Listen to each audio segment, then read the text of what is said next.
नमस्कार मंडळी. नवरात्र उत्सवाच्या आपणा सगळ्यांना मनःपूर्वक शुभेच्छा.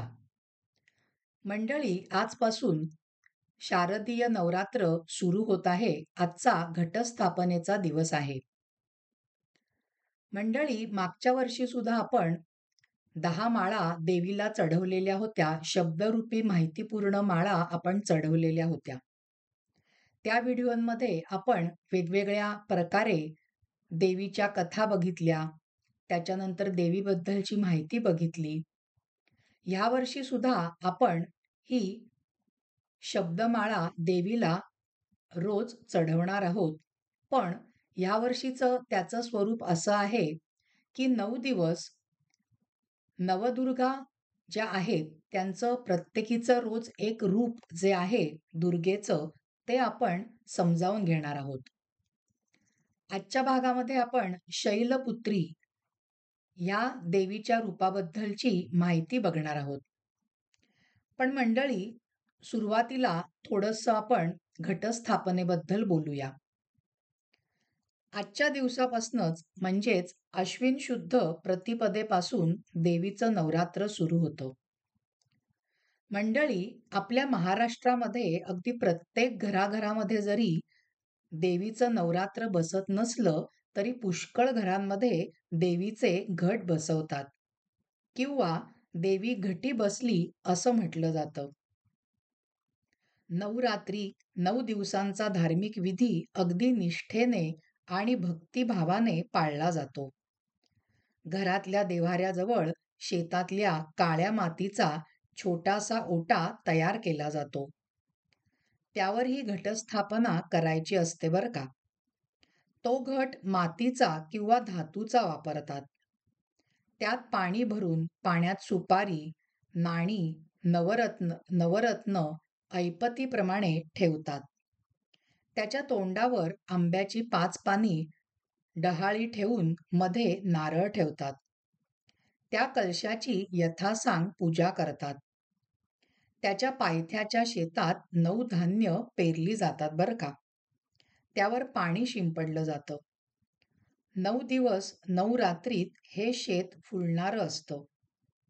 अहो, प्रत्यक्ष अन्नदा अन्नपूर्णेच्या उपस्थितीत त्याची वाढ होणार असते.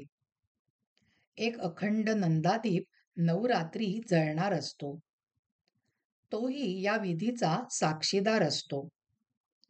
9 चौकटींची जाळी वर अशा प्रकारे बांधलेली असते की तिच्या मध्यभागी बांधलेली पाना फुलाची लांब माळ या घटी बसल्या देवीच्या मस्तकावरती रुळत राहील.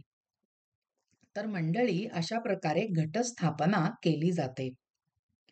शरद ऋतूच्या काळात हा उत्सव साजरा करतात, म्हणून याला शारदीय नवरात्र सुद्धा म्हणतात.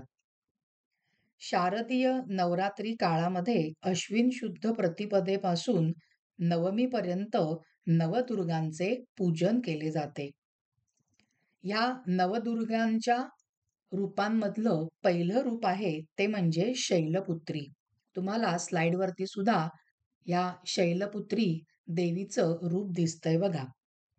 शैलपुत्री हे दुर्गा देवीचे पहिले रूप असून पहिल्या दिवशी शैलपुत्रीची व 2 वर्षांच्या कुमारिकेची पूजा केली जाते. मंडळी, शैल म्हणजे काय? शैल म्हणजे पर्वत.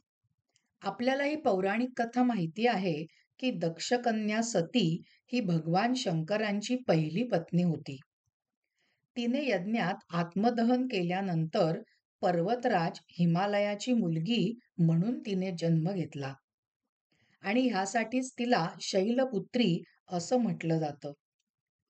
तिचं अजून एक नाव आहे की जे तुम्हा सर्वांना माहिती आहे, तिला पार्वती असं सुद्धा म्हटलं जातं. हीच आपली पार्वती माता.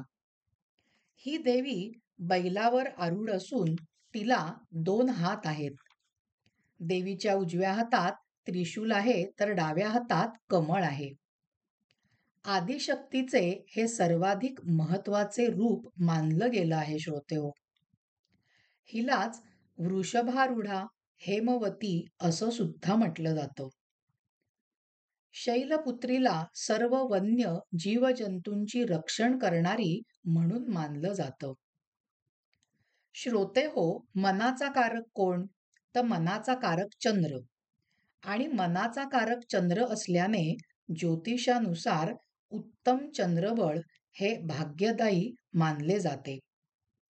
चंद्र या ग्रहाबद्दल काही दोष असल्यास त्यांचे निराकरण करण्यासाठी शैलपुत्रीची उपासना व पूजन केले जाते. अशा प्रकारे मंडळी, या शैलपुत्रीचं रूप जे आहे ते आपण आत्ताच्या या भागामध्ये थोडक्यात समजावून घेतलेलं आहे. असं 9 दिवसांचं देवीची जी 9 रूपं आहेत त्यांची थोडक्यात माहिती आपण बघणार आहोत. श्रोते हो, आजचा आपला हा भाग इथेच संपलेला आहे. तुम्हाला जर का हा भाग आवडला असेल तर ह्या भागाला लाईक करा, ह्या भागाला शेअर करा आणि अश्विनी साठे नावाचं जे यूट्यूब चॅनल आहे त्याला सबस्क्राईब केलं नसेल तर लगेचच सबस्क्राईब करा. म्हणजे येणाऱ्या प्रत्येक व्हिडिओचं नोटिफिकेशन तुम्हाला त्वरित मिळत जाईल. आणि आता हा भाग संपवताना आपण आई देवीचा जागर करून सगळ्यांनी एकमुखाने म्हणूया, जगदंब उदयोस्तु, जगदंब उदयोस्तु. धन्यवाद मंडळी.